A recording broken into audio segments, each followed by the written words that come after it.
of prevention would have been successful. And there are many, many consequences of allowing those deficits to accumulate. There are also, that's the bad news, and the good news is there are many positive consequences of doing a good job in the early childhood period. Kathy McCartney talked about some of them, the long-term, the Deming study showing long-term effects. Here's one more study that shows long-term effects, and it's a very interesting study because it made use of the fact that 24 or 5 years ago in Tennessee, kindergarten children were randomly assigned to kindergarten classrooms. It only happened once in history, as far as I know, that children were randomly assigned to classrooms. Kathy talked about the fact that in the United States there's enormous economic sorting. Kids with more money go to better schools. Kids whose parents are more interested in education negotiate to get them into the classrooms of the best teachers. But for once in history, 12,000 children were randomly assigned to kindergarten classrooms. That meant, in principle, all of those classrooms were identical. But of course, at the end of the year, all of those classrooms weren't identical. And in fact, the dots represent groups of children, groups of classrooms, actually, that scored anywhere from the 30th percentile to the 70th percentile on a test of school accomplishments, of school achievement. So you see an enormous range. The classrooms were all identical at the beginning of the year, and by the end of the year, they show vast differences in how well the children in those classrooms scored. We can assume this has something to do with the quality of the teaching and the quality of the curriculum implemented in those different classrooms. But the interesting finding that made the front page of the New York Times a couple of months ago was that those differences in kindergarten classroom quality predicted earnings 25 years later. So kids who started out right, had better income, were presumably more likely to be employed and earned more if employed. So these are very long-term consequences of good early childhood programs. So why this emphasis on language, socio-emotional development, and health? As I said, there's a long, long history of research that would justify these as three important motors in the early childhood period, producing academic differences. And language in particular, this is the one I love the most. There are two arguments to be made about the importance of focusing on language and the quality of the language environment as one aspect of early childhood programs. One is, as I said, these enormous social class differences in language achievements. The difference between children from poor families with low levels of education who might know 1,000 words when they go to school at 4, and children in much more advantaged families who might know 4,000 words or 5,000 words. And it's not just knowing words, of course. I mean, the words are a signal for knowing things, for being able to talk about nature and relationships and history and science and all kinds of things. They are an indication that children have more well-developed cognitive accomplishments.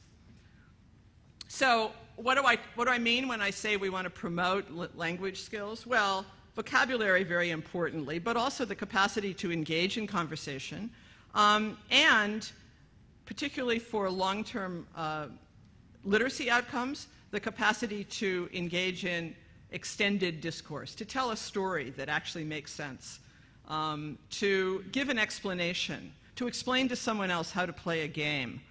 These extended discourse skills turn out to be even more important in explaining reading skills later on. How do you learn those extended discourse skills as a 3-year-old or a 4-year-old or a 5-year-old? Well, you learn them from engaging in conversations in which they are embedded. Many years ago, I did a study together with some colleagues, a longitudinal study of a group of low-income families in the United States. And one of the things we did was record and analyze dinner table conversations. In some of these dinner table conversations, there was never an extended conversation. I mean, people talked, of course, but they talked in ways that did not develop the conversation. You know, eat your peas. Don't knock over your milk. Stop kicking your brother. Important things to accomplish at the dinner table, but in other families, in addition to eat your peas and stop kicking your brother, there were conversations like, what did you do at school today? Oh, why did the teacher say that to you? Did you learn anything about fire hoses? Tell me more about it. So longer conversations that developed themes. And those were the families that produced children who did better in reading at school. If that isn't going on at home, clearly that has to be going on in early childhood classrooms.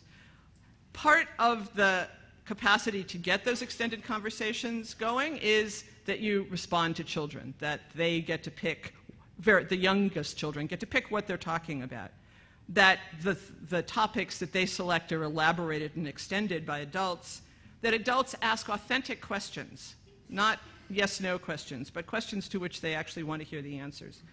And all of this, I should emphasize, occurs within a positive socio-emotional relationship, a positive affective relationship. So if you're looking for those things, if you're walking into an early childhood classroom and looking for evidence, Kathy McCartney talked about sensitivity to non-distress, which I'm calling here responsivity.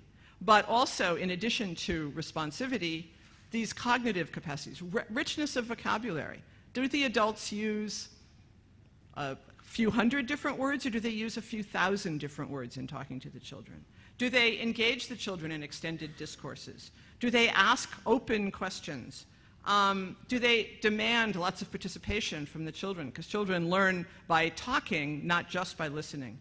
And do they use reading aloud as a mechanism for doing this? Now, there have been a number of reviews in the North American literature of the predictors of good reading outcomes. What do 5-year-olds know who are going to go on to become good readers? And what do the 5-year-olds who are likely to have trouble learning to read not know? The best predictors are knowledge of letters, phonological awareness, understanding that words are made up of syllables and syllables are made up of consonants and vowels, vocabulary, oral comprehension of stories, motivation, interest, a positive affective attitude toward reading, and understanding what you can do with print, understanding why you would, what marks on a piece of paper might mean, that the difference between a list and a story, the difference between a dictionary and an encyclopedia, where's the author, where's the title, sort of understanding concepts of print. These are the 6 skills that recurrently predict good reading outcomes. And of those skills, I keep coming back to vocabulary because it is, in some sense, the biggest and the most important of them, the most powerful in predicting differences in outcomes. And because it is so vulnerable in families, for children of families living in poverty.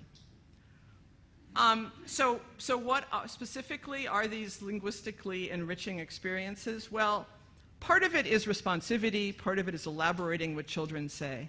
But that's not enough, because the fact of the matter is that children do not know what topics of conversation to introduce into their interactions with adults. Adults can introduce topics that are much more challenging and much more expansive of cognitive capacity. So these topics that go beyond the experiences of children. This is a very important aspect of quality in early childhood classrooms. Are we always talking about what did you do yesterday and what goes on at home? Or do we sometimes talk about space travel, or tidal pools, or climbing mountains, or flying in airplanes. Experiences that these children, for the most part, don't have, but that are a way of introducing more language and richer ideas into their experience. And of course, I'm not talking about strict instructional context here. I'm talking about a playful atmosphere, but a playful atmosphere that is systematically and programmatically enriched with language, ideas, content, knowledge, not just responsive to young children. So this is one of the reasons why there's a very, very special role for book reading, for reading books aloud, because books often introduce those topics, those more distant and more unusual and sophisticated topics, in ways that it's hard for us to do if we're just interacting with children. And one of the best demonstrated effects, experimentally demonstrated effects in early childhood interactions is the effect of what is called dialogic reading on children's improvement in language skills. Dialogic reading is a procedure that was first designed, developed, and tested by a researcher named Russ Whitehurst, in which the goal is to read a book with a child or a group of children, asking questions so that children remain attentive and active participants, and in subsequent readings of the same book to, as the adult, reduce your own role and increase the role of the children. That the children, after the third reading or the fifth reading or the 10th reading, become the storytellers themselves, that they take ownership of actually knowing what's going on in this book, with much less support from the adult. So these book reading experiences are opportunities for children to practice extended discourses, for them to learn the more sophisticated words that appear in the book, and of course opportunities to point out letters and the sounds they make. And a little bit of attention to letters and sounds while book reading has also been shown by Laura Justice to be effective in supporting children's literacy development. So my basic point here is that there's a lot to learn if you're going to become a good reader. That's one of the reasons it's very important to start early. That's one of the reasons that research suggests that attention to literacy in the early childhood period is very important, but that the size of the problem is not equivalent across a lot of different domains relevant to literacy. There are 20-some letters. There are 30 to 40 phonemes, the sounds of language, and the relationship between the letters and the sounds is very important, but it's a very limited space because there are only 20, how many letters are there in Spanish? 26? No, 20. It depends whether, okay, it depends whether you're doing ch and eye and all of that. All right, 26 letters. I believe that people estimate in most dialects of Spanish that there are 36 phonemes. So there's some spelling rules to learn. But that's nothing compared to, how many vocabulary items are there in Spanish? 150,000 maybe? I don't know, it seems like every time I pick up a Spanish book, I find 200 new words I've never seen before. So there are at least 100,000 words that college students in Spanish-speaking college students know. That is a huge task, and that's why focusing on the richness of the language in these early childhood settings is so much more important than just focusing on letters and sounds. Okay. And so this is another picture of how researchers think about literacy development. That when you're good at it, all the way over there at the right-hand side, it's a tightly braided rope. But inside that tightly braided rope are represented strands that have to do with